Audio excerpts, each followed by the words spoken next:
Hi everyone, welcome back to another mini vlog. তো আজকের দিনটা ছিল আমাদের বাঙালির ভ্যালেন্টাইন্স ডে, মানে সরস্বতী পূজা। তবে আমার সকালটা একটু দেরিতেই হয়েছিল। আর এই যে আমার ঘরের নতুন সদস্য, আর সকালে ঘুম থেকে উঠে প্রতিদিনের মতো আমার প্রথম কাজ আগে নিজের বিছানাটাকে গোছানো, কারণ বিছানা এলোমেলো থাকলে একদম ভালো লাগে না। এই যে সব কটাকে কোলে নিয়ে নিয়েছি একসাথে, তারপরে ওদেরকে সুন্দর করে সাজিয়ে রেখে দিলাম। আর হ্যাঁ, তোমাদেরকে তো বলাই হলো না আমার সরস্বতী পুজো কেমন কেটেছে।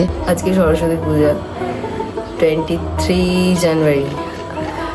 আর আমার এবছর সরস্বতী পুজোর আগে থেকে মানে গত 3 দিন ধরে ঠান্ডা লেগেছে, জ্বর সর্দি কাশি।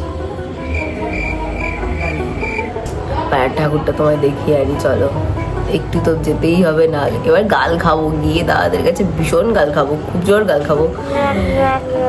তো কি করা যাবে, আর গাল খাবো, গিয়ে একটু গাল খেয়ে আসি না, মুখ দর্শন দিলে তো হবে না। না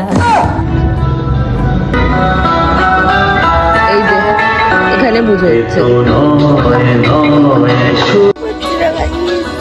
এত রৌদ্র ছিল ছাদে, আর এত জোরে গান চলছে যে কিছুই শোনা যাচ্ছে না।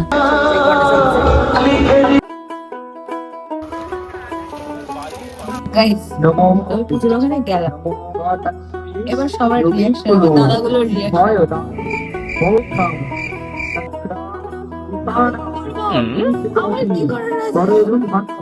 আবার যে শরীর খারাপ, আবার ঠান্ডা লেগে গেছে, জ্বর সর্দি, তার থেকে আমি নিজে ইচ্ছা করে ডেকে ডেকে আয় আয় আয়, আমার গলা আমার শরীর খারাপ আছে, কি করতে পারি। আমি এবছর দিতে পারবো